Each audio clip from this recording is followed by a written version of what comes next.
Okay, hello. So this is another Plugable office hours. Glad to be back with you. I've got Kevin, one of our product owners, with us. And actually, last week we launched a set of 4 USB-C adapters. And Kevin is one of our product owners who is the product owner for one of those adapters, which is our new USB-C to Ethernet adapter. So thanks for joining us this week, Kevin. Oh, well, thank you, Bernie, and hello, everyone out there, and glad to have this conversation with you all. Yeah, we have this kind of unique model where, the same people who develop the products are the ones who support them. Kevin has been that person for this, USB-C to Ethernet adapter. There's a lot of people involved. I mean, we've got graphic design people, and we've got a lot of different technical people, but kind of carrying this through its full lifespan of kind of evaluating different technologies, making sure to choose the ones that are actually going to function best.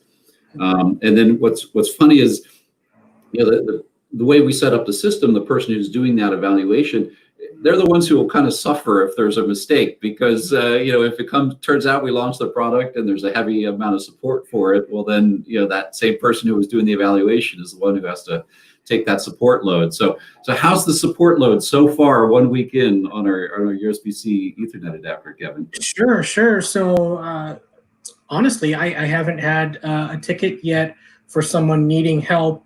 I have had tickets for folks who are looking for suggestions. Particularly people with Macintosh. This is where this adapter really shines because it has a driverless installation process, so it's a true plug-and-play experience.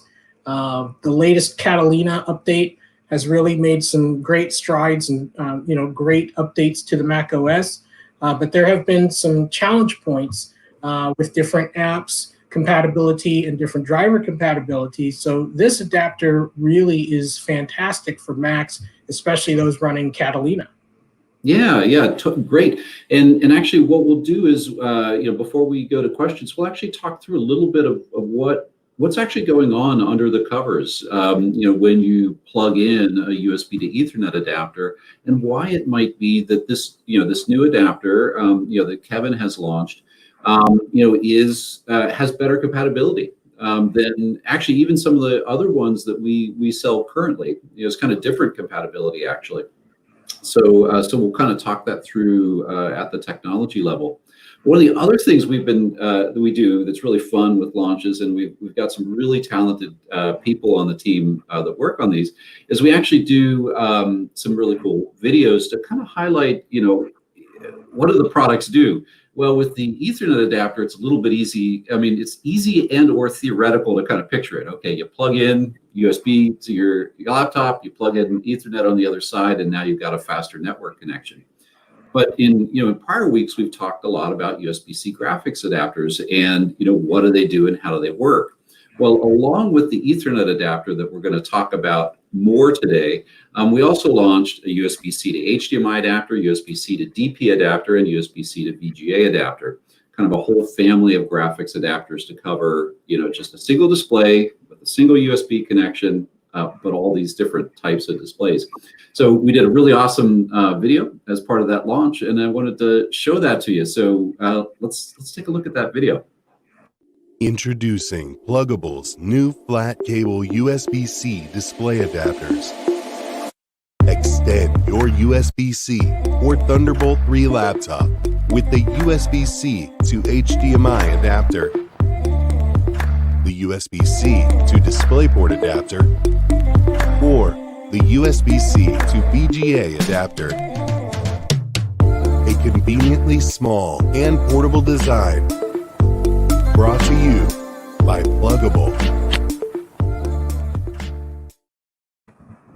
Wow, the team did such a good job on those, and all the people doing the work on that are people on our team. I would say in our office, but we're all working from home because of COVID. But it's actually it's all people on our team, employees of Plugable, and I'm really proud of what they've been doing recently in terms of producing really good video content like that, and all the renders that go into that, and all the thinking about how can we kind of explain the product in the simplest possible way, but that really shows what it does. And lot of what we sell are a little bit more complicated products like docks, and it's nice having a an adapter that really does one thing. It connects an extra monitor. But what a fun video! And I think I don't know. Do you know, Kevin? Is there a video coming for the Ethernet adapter? Yes, there is actually. There is a video that's in the works. It's top secret, so yeah, I'll leave that for people to see once it's ready. But no, we really want to show off some of the features and the form factor, compatibility information, and really give folks something they can see and understand how and why this adapter will work for them. Yeah, awesome. So I think somebody's going to put links. If you're interested in those graphics adapters, I think we're going to have links in the chat. So those will go up shortly. Let's actually then kind of leave the graphics adapters behind now after that video and talk about Ethernet. So it used to be when you'd buy a laptop that having an Ethernet port, which the port itself is called an RJ45 port. But it used to be real common in laptops. I mean, I don't have, out of all the laptops you've purchased, when did those Ethernet ports start disappearing, in the laptops you were buying? Yeah, I would say probably 2015 was when I definitely noticed it. When my laptop it's fairly thin, and there are, a number of USB ports. There's a HDMI port. There's even a mini DP port, but Ethernet, no. So it's I needed a solution to try and get Ethernet onto my computer. So that's really where these kinds of products can come in. Yeah, absolutely. In fact, I mean, one of the reasons I came into the office as opposed to home is I wanted to get a wired connection. I don't have a good setup at home where I'm wired. And when you're doing something like this, like a live stream, wireless is often fine, but you're going to have lower bandwidth, higher latency, and sometimes it'll cause hiccups. Or I think some of the early videos we did with this office hour, I looked mushy, like I was highly compressed, and I think it was just because I was on Wi-Fi, and so we can kind of deliver a higher quality video. So yeah, but that port, to connect in a wired network, it's been disappearing off of laptops as they're getting thinner and lighter. 2015 sounds about right. I mean, it obviously is varied per laptop model, but you have Apple kind of pushing the boundaries, trying to, really push the industry towards thinner, lighter, which is great. And now today here in 2020, most laptops don't even have full-size USB ports. All they have is a USB-C port, that nice thin port that means you can actually even have these on a phone, and it's reversible. And then this is that RJ45 port, or that Ethernet port that you recognize. So the performance that you're going to get from a wired port like this, it depends on the type of Ethernet, but it can easily be 5 or 10 times the performance, and just kind of more reliable. Whereas you might get a lot more performance variability on Wi-Fi, you're just going to have a very consistent level of higher performance over wired. Maybe it doesn't matter so much if you're going out to the internet, because then you're kind of gated more by your internet service provider. But I mean, if you're a gamer, or you're doing streaming like we are now, or you're on on a network where a lot of things are happening on the network, Yes. Much faster. So so this isn't the first time we've launched an Ethernet adapter. I think our first Ethernet adapter for Plugable we launched probably about 9 years ago, and we have a line of what's called 10100 adapters, which is 10 megabit or 100 megabit Ethernet. And then we have a USB-A Gigabit Ethernet adapter. And we actually, a few months ago, launched a USB-C and A 2.5 Gigabit Ethernet adapter, which is some new technology and new chipsets that are available, and a new standard for 2.5 gig Ethernet. But you have to have Cat5 or Cat6 wiring, and you need a router that supports 2.5 gig. This adapter that we just launched last week, let me get the logo the right way up, is Gigabit Ethernet, and this is actually well supported on almost every kind of wire setup you might have at home or in the office, and almost all the routers that you would have today in 2020, they're going to be gigabit routers. You have to have a pretty old router to be limited to just 10100. So it's kind of the perfect mainstream choice, where this will really kind of make maximum use of your network performance and get the most out of it. And it's very low cost. This is under $15 for a USB-C to Ethernet adapter. So, well, what did we have to worry about in terms of launching something then that is a relatively mature technology? Well, number one, we wanted to make sure that it was an adapter that was thin, light, and easy to carry. So I don't know if you quite have perspective here on the video, but this is a very small, very light adapter. Kind of a nice kind of hard shell. We've got a QR code on the back, as we do with almost all of the newer products we have, that will take you right to product information. So if there's any questions at all or any problems that you have, just scan that QR code and we'll get you all the information you need, and of course options to connect to our support team, which again, in our model, it's kind of interesting. It's probably going to be Kevin. Yes. Yes. So hi, everyone. go easy on me. No. Which is a really unique model, that we literally have the same people who develop the products are the ones who are going to be answering your support requests. And we ask for this trade-off, which is we don't have a call center. If we tried to put, myself or Kevin on the phone for every call, that just wouldn't work for US-based customer support. So, instead it's email-based and online-based support. Although we also, if you kind of comment on any of our videos or any of our Facebook, pages or anything like that, those also go into our ticketing system. And then we basically hand them out to the people who know the products the best, which are our product owners, which in the case of this one is Kevin. So the other interesting thing about this product, and also all the other ones that you just saw in the video, is it's got this really cool flat cable. Now, the main benefit kind of from an end user perspective is it's reliable and it's small and it's light. But what it is actually is it's a printed circuit on a plastic PCB that's flexible. So what we're able to do with that, so this is not actually wires inside here. It's actually a circuit board on plastic, and so that gives us an ability to manufacture this more efficiently. And this first batch of product is actually manufactured in mainland China. But we did this specifically so that we'd be set up to be able to manufacture this product outside of China, and kind of designing for manufacturability, designing for an ability to produce the product with less labor is like a really key element of that. Whenever you have a product that has kind of a normal round wire, it's actually really amazing and surprising how those products are assembled. Somebody is usually clipping that wire, actually often with their hands, stripping off the plastic coating around the wires, and then setting them in a fixture, and then usually doing a hot press solder, or kind of a one-step solder of those wires. But these, like the USB-C connector is up to 24 pins. Now you don't need all 24 pins for an Ethernet product like this, but a lot of the other products like the docks and stuff that we sell, you need all those pins. And so there's somebody there like spreading out 24 wires and setting them in a fixture, and then, and doing this thing. The way we've done this adapter, we can use regular kind of SMT technology, like basically an automated machine to do the PCB, and then just kind of plug in this cable connector into that.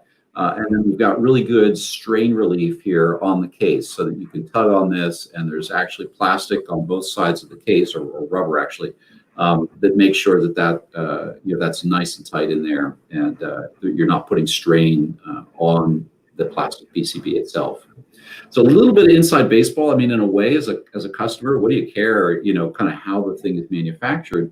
But it actually is important. It lets us get lower cost, and it lets us have options about where in the world we can manufacture this product, so that whatever's happening kind of at a geopolitical level, or in terms of trade and where's the best place to produce something, we've designed in a sense of flexibility on that. So Kevin, you mentioned kind of getting back more to things that are end user related on this product. You mentioned the compatibility and how some of our current Ethernet adapters, you have more to do on Mac and sometimes some trouble on Mac. Whereas this new adapter, and hopefully there's links to this new adapter already in the chat, so that everybody can go check it out. But this new adapter and the chipset it uses just works on the Mac without having the end user, you and I, having to install any drivers. Tell me a little bit about that, Kevin. Sure. So this adapter uses a RT8153 Realtek chipset. And what this does, as Bernie says, this allows for a driverless installation process and a true plug and play.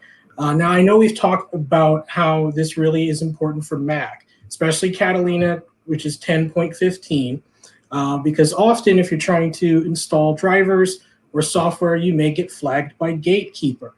And then you'll have to go in and approve these drivers or software. Sometimes that doesn't work, especially with the move up to 64-bit. So that's been a bit of a challenge, and particularly with our Ethernet adapters. One thing we definitely want to make clear is that this adapter, you can use it on Windows, you can use it on Linux. If you have a Chromebook, this is not just an adapter for Mac, but it's definitely one that is really important and is really beneficial for Mac users compared to some of our other adapters, which they are still great, and they are ASICs chipset based. And so, like, for example, our Usbc E1000 is another very popular adapter. It uses a USB-C connection that has an ASICs AX88179 chipset. Great chipset, great adapter, but there have been some complications that we've seen with installing the adapter and drivers after the newest Catalina update.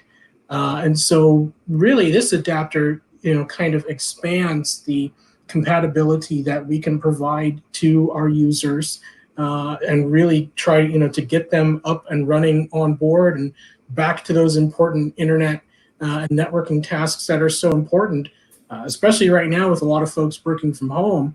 As Bernie's mentioned, having steady internet is crucial at this point. Yeah, no, great. That's a great background.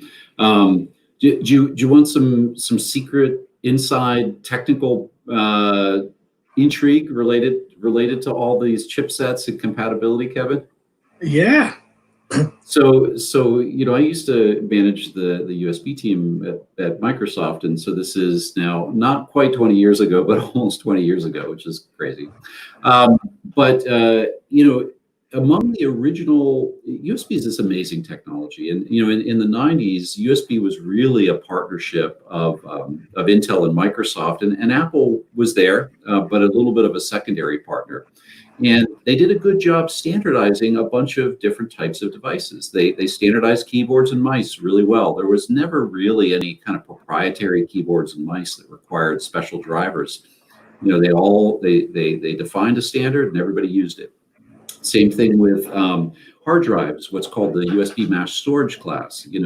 There's a lot of different types of USB storage, but they all kind of connect back the same way, and there's no extra drivers that you need to install. So, but we've been through a period of almost that whole 20 years, like 15 years, where usually with a USB Ethernet adapter, you had to install a driver. Mm-hmm. Why did that happen? How did that happen? So, interestingly, there was a technology that Microsoft had developed and patented called NDIS, and then that was extended to kind of run over other buses. And USB is, in technical terms, is called a bus, and that was called RNDIS, or remote NDIS. And Microsoft wanted to basically charge people money to license them these technologies. And they didn't want any other standards kind of getting in the way of them making money licensing out this end of standard. So they actually, and I'm not sure, to what degree, but to a certain degree, actually kind of impeded us standardizing a long time ago on a way of connecting, network devices like this USB Ethernet device, because they wanted to have their proprietary standard and they wanted to make money on it. And so it took a long time. Basically eventually the USB standards body did, start this working group to try to define a standard. But the adoption of that standard has taken some time. It's taken almost, I think that original work was quite a while ago. I should go back and look, but let's say maybe 10 years ago. But it's really been now, it's only recently that statement that you were saying, Kevin, of, whether it's Windows, Mac, Linux, Chrome OS, they all support this standard that actually came out of the US standards, USB-IF standards body. That isn't proprietary, that doesn't require any kind of special licensing. It's a true open standard, and our adapter supports that standard. So it's called the CDC ECM class. So CDC does not stand for Centers of Disease Control, although that's on our minds right now, and it sounds like it. But CDC stands for Communications Device Class. So there's kind of a parent standard around that. And then there's this Ethernet control module kind of substandard of that. And that's what this device supports. And it's great because it is a standard at the USB level. That's why when you plug this in, it doesn't matter which operating system, all the modern operating systems support that standard. And this device will just work, and you never need to worry about drivers. You were talking about some of our other Ethernet adapters, some of our older ones that use the A6 chipset. Probably the best Ethernet chipset out there during this era where a driver was required. Because Microsoft had that thing of licensing. A couple different companies came out with chipsets that supported USB networking. But they didn't use Microsoft's thing because it was licensed and patented, and there wasn't a choice from the USB-IF, or the operating systems didn't really support that choice fully yet, there was a period of time where that was true. So basically, they just did the best possible chip they could, but they needed a driver, and that's a lot of those ASICs products.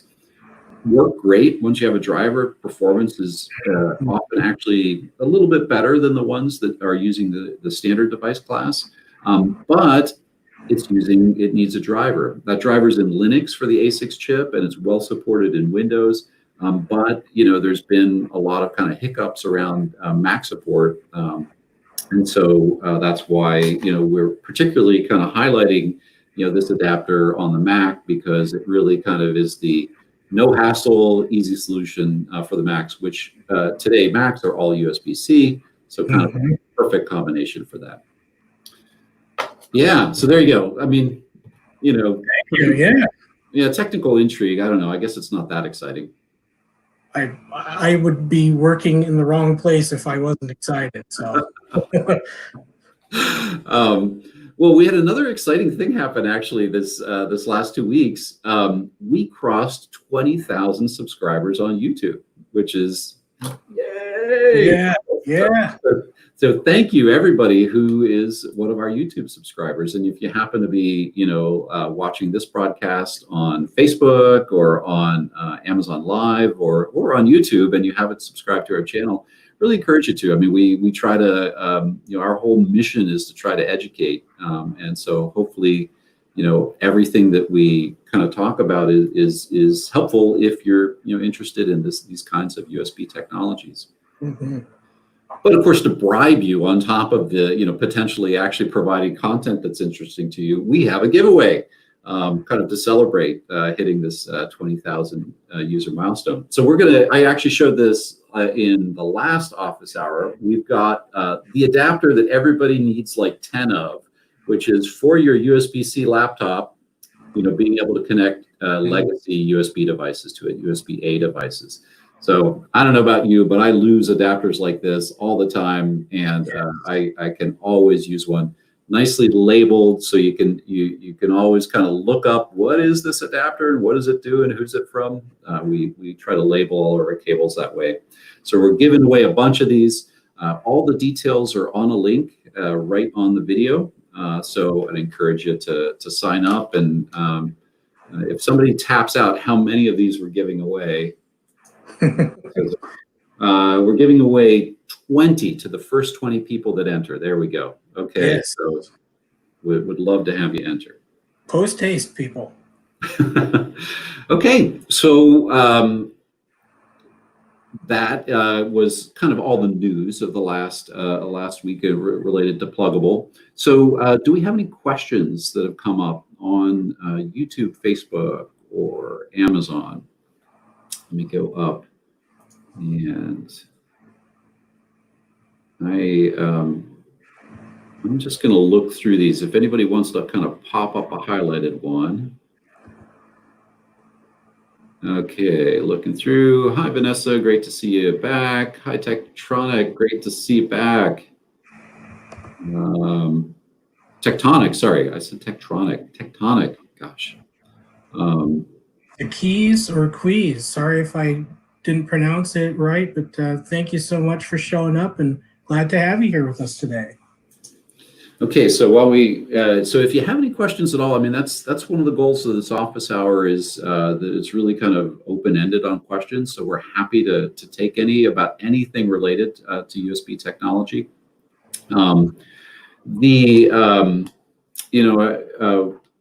I'll talk about something that's kind of a little bit off of the technology right now, but it actually is on my mind, so I'm kind of leaping to it, which is it's really interesting, kind of the effects that COVID are having on the electronics industry. One of the effects that has been surprising to us is the early months of COVID really disrupted production of everything, including products like ours. Which is why if you visit go to plugable.com and visit our website, we've got a little banner across the top kind of warning about supply issues. And we have about 120 different products that cover the gamut of USB devices, from complex devices like hubs that charge your laptop and provide a lot of connectivity, down to kind of single function adapters like the one that we talked a lot about today. And several of the top selling ones of that set are out of stock right now because of those supply disruptions. But it's interesting what's happening right now. There's actually a secondary set of disruptions happening now in kind of months in terms of getting a lot of the chips that are inside these products. That the supply chain disruptions have caused some of these chips to become in short supply. So we're looking at probably a longer term kind of disruption where if you see one of our products and you're thinking of buying it, it's in stock. This is not a kind of like a pressure thing, but I mean literally we are going in and out of stock of things because of all these different supply disruptions, and and I apologize for that, and we're doing our best and really trying to get in front of it, but it's been happening, and unfortunately the data we're getting now is that basically it's going to continue to happen for at least a few more months. Okay, we got some new comments down there. Well, and to add on to that, Bernie, if I may, when we have products that are out of stock, we put sign-up sheets on each of the product pages, which you can find at plugable.com for each product. But also, feel free and shoot us an email at support@plugable.com. We're here to answer questions, concerns. If you're looking for something particular, just let us know. And we're open and honest people. We'll level with you and tell you what's going on, and do our best to help you out. Yeah, it's especially with USB-C, as we've been talking about in these office hours, the compatibility can get complicated, or that distinction we were just talking about, like if you're a Mac user, should you buy this Ethernet adapter or that Ethernet adapter? I mean, that's really what we consider to be our mission, is to try to untangle those things and make those choices easy for people. Our kind of mantra to ourselves is better products, better information, better support. And in the end, it's all about compatibility. We're just trying to, through better products, have products that we've made choices that make the products more compatible, like this latest Ethernet adapter using that standard device class so that all the operating systems and all the common laptops and tablets and other platforms out there support it.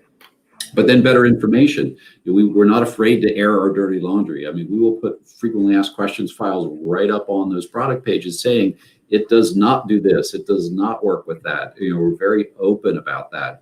And then ultimately, if there's still confusion, we've got great people like Kevin and our whole team here who are the same people who develop the products, who are the ones that are going to be answering your questions, so that we provide that kind of better support backdrop or safety net on top of the better products and better information.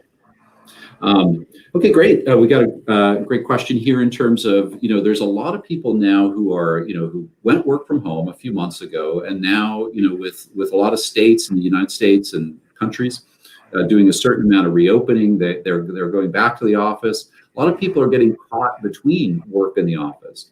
How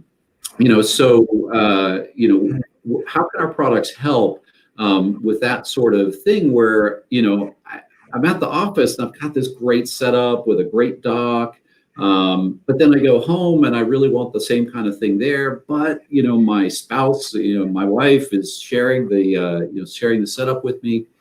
So one of the great things about USB is, unless you have a USB hard drive, there's really nothing that's kind of like shared about it. I can come with one laptop, plug it in, have all those devices turn on and work, and then I can unplug and walk away and have somebody else sit down at the same desk.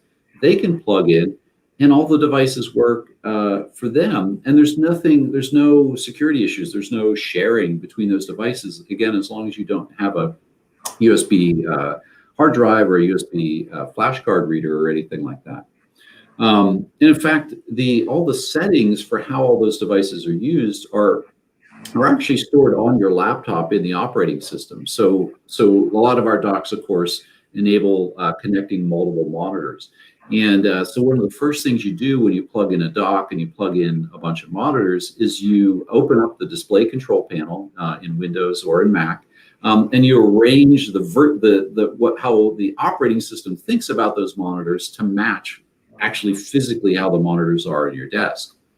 Well, that information is saved, on your laptop. So, you and the person you're sharing a desk with can sit down, plug in your different systems, and actually have, even though the monitors are physically in one place, you could have them kind of configured different ways, and it's going to, kind of automatically switch, and nothing the other person does is going to affect you, and vice versa.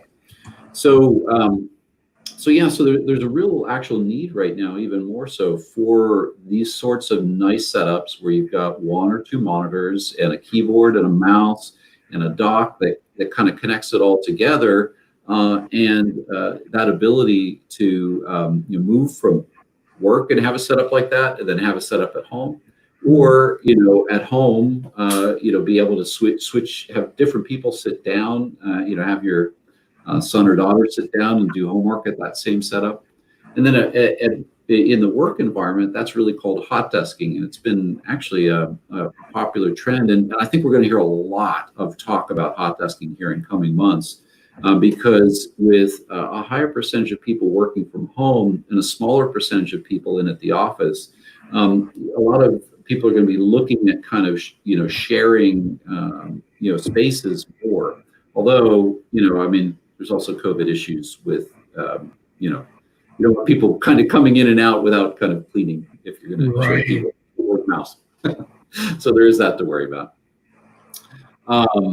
Okay, great. So another question and kind of a comment, really looking forward to our pluggable TBT3 UDZ, which is our coming Thunderbolt 3 flagship dock that was announced this year at CES. It is whoever's first to the Titan Ridge plus 100 watt PD game is going to eat money. I don't know if that would be, is eating money tasty? I'm not sure. And with electronics, margins on electronics are very slim. So I never feel like I'm actually, having an opportunity to eat any. It's too precious. But yes, so really exciting product, the Plugable TBT3 UDZ. If you're curious at all about it, just do just a Google News search or something on Plugable Thunderbolt 3 dock and look for some of the articles that have come out over the last 6 months. So one important note about that dock. At CES, we announced 100-watt power delivery, which is what the USB standards body announced as the capability of USB-C. It was 100-watt charging. Well, as it turns out, if you're going to be very strict about some of the electrical safety standards, and one of the nice things about Thunderbolt is Apple and Intel head up the certification, and they are very strict. So Thunderbolt products have to be, kind of right on with all of these safety standards. If you're strict about it, you need to leave a margin of error. 100 watts is a hard threshold. You can never cross that threshold, or you're into a different safety standard. Basically, they use that 100 watt as a threshold to say, if you're below that, you're one type of device and require a certain set of things. If you're above that, you're a totally different kind of device with a lot bigger safety burden. So in order to safely stay under that 100 watt, you can't go right up against it.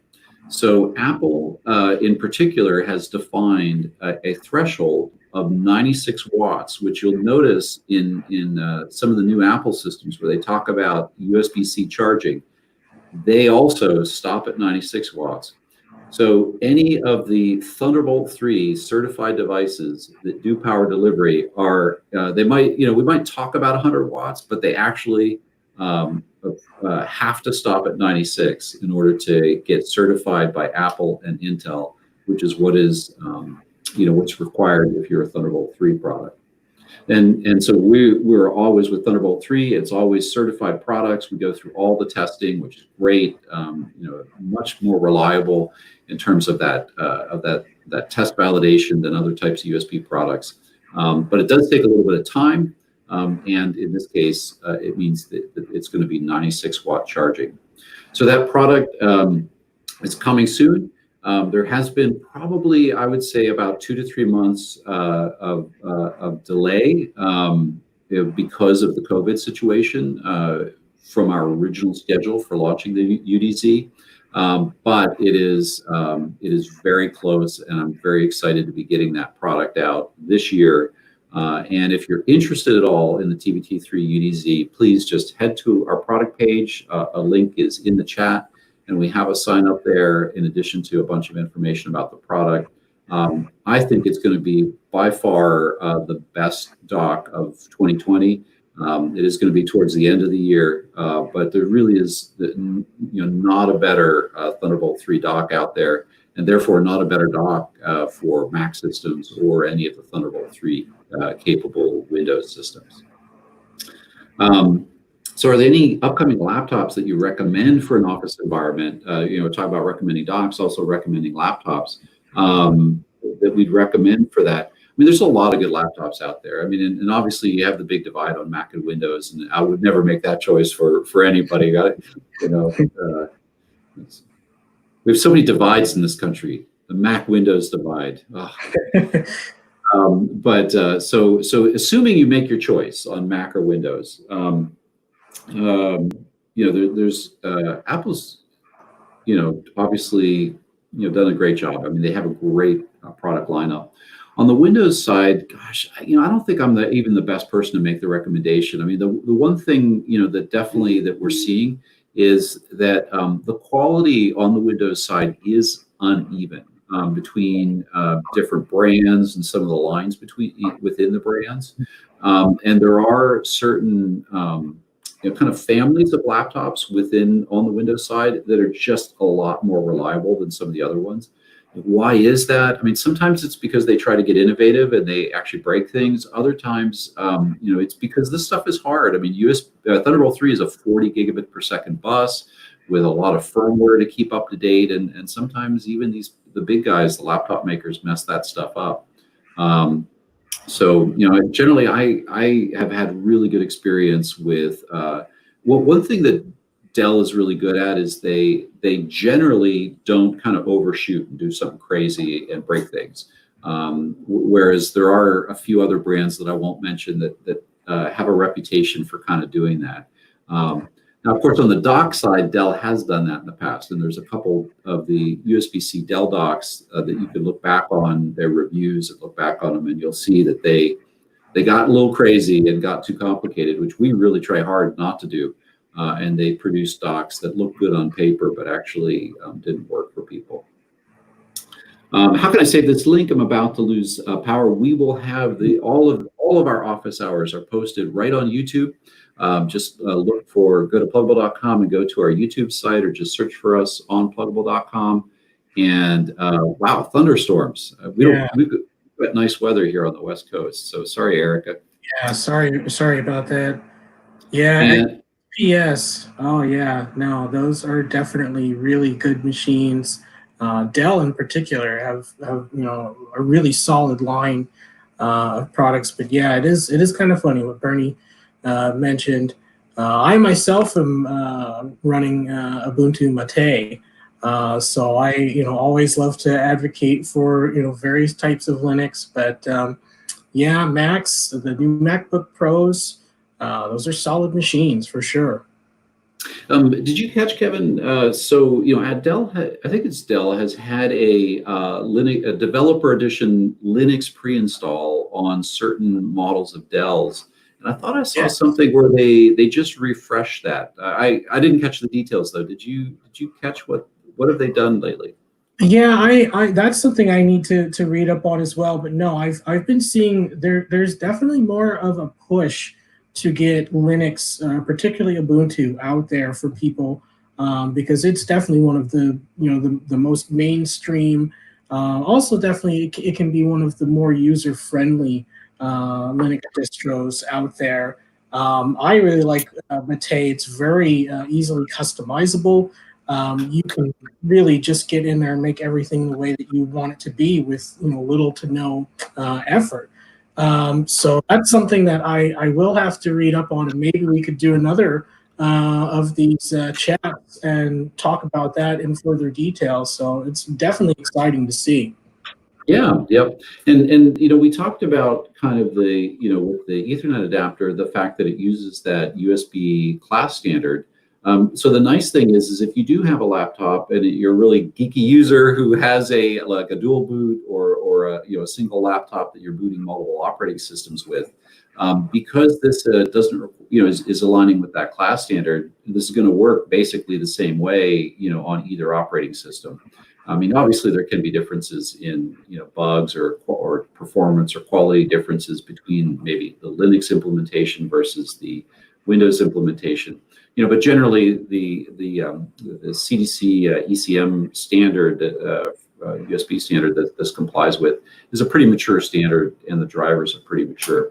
I wanted to say actually for the same scenario. So this is that video we showed real early on about the USB-C to graphics adapters. This is the HDMI one, because this uses the DisplayPort over USB-C standard that is also a driverless standard. Kind of for a different reason, and actually I guess I should explain, but it is driverless also, and so this is also a good choice from that same perspective. If you have a laptop where you're thinking about running Linux or Windows or anything like that, this will work equally well on both, in the sense that there's no proprietary drivers required to use this device. None of this line that we launched last week requires any proprietary drivers at all. They're all standards based. So how does that work in the case of the graphics adapters? Well, these from a hardware perspective, this is actually connected on your motherboard straight up to one of the outputs of your GPU.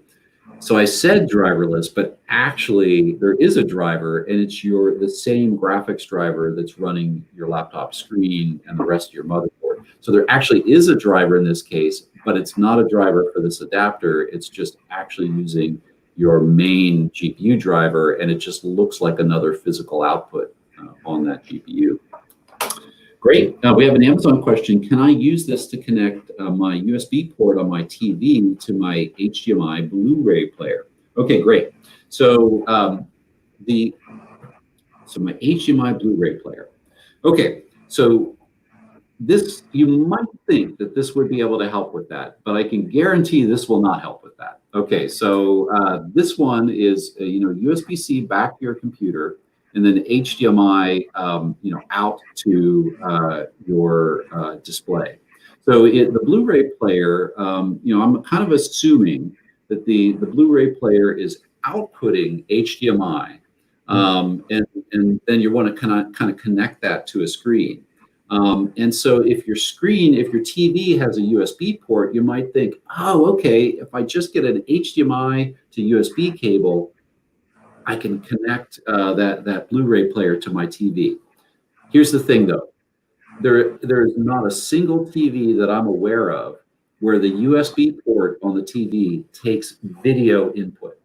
The standard that this uses, two separate problems. One is this is a one-way standard where USB is the source and HDMI is the output. So there's problem number one. So the standard would, even if it complied with the standard, the TV wouldn't support it. But then problem number two is the USB ports on TVs, and this is also true of a lot of other USB ports like the ones in cars, they just don't support any of the any video input over USB, or really any of the USB standards other than usually storage. The whole point of those ports on the TV is so that you can plug in a USB storage device and either extend the storage capacity of the TV, or potentially play a video off of a USB flash drive that you would plug in. So unfortunately, the answer is no. We don't have any product that would help connect to the USB port on a TV to get video into it. They're actually, I'm 99% confident that there's not a product on the market that could do it. Now, that's today. Could a TV be designed in such a way that it could support that kind of thing? Yes. We actually have a product that has all the electronic guts that you would need to do that kind of thing. It's called our USB-C Cap 60. And it's a USB HDMI capture card. And I don't have one in front of me, but in a way it looks kind of like this in a sense. It's a bigger box, but it's got HDMI and it's got USB, but it's going the other direction. It's actually taking HDMI input signals, processing them on a much more complicated board, and then turning those into video over a USB storage, USB video class, sorry. Using the USB video class, streaming that video back just like a webcam. Kind of to your computer, it looks just like a webcam.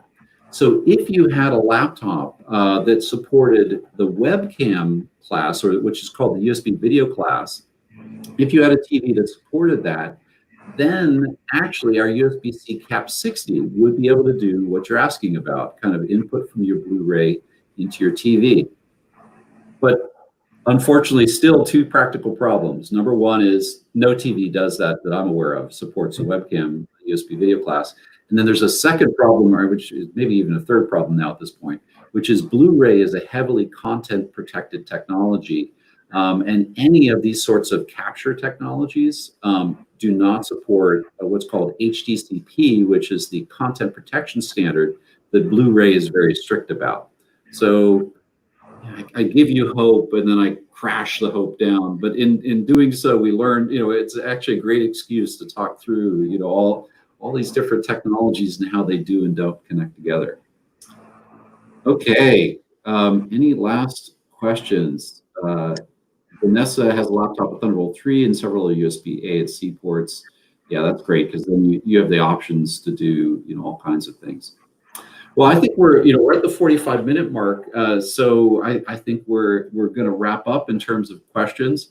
Thank you so much for joining me, Kevin, and congratulations on the launch of the USB-C Ethernet adapter, which again, maybe we can put the link up one more time on the chat, since this was our kind of focus product for this week.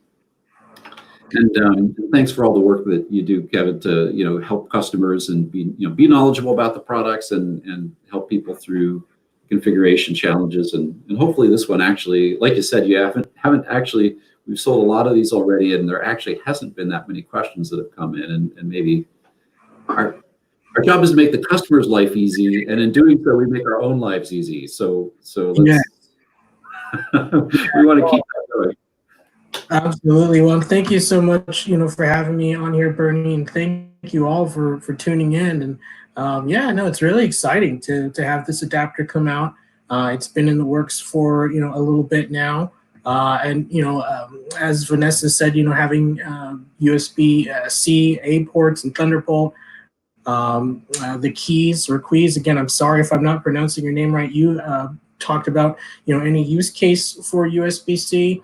This adapter can kind of free up some of your USB-A ports, because there are still a lot of accessories out there that are using USB-A and legacy accessories. And so if you have a USB-C port on your computer, you can plug that adapter in there, get your Gigabit Ethernet, it's 10, 100, 1000 megabits per second, which really provides a wide compatibility for a lot of different folks and their internet speeds.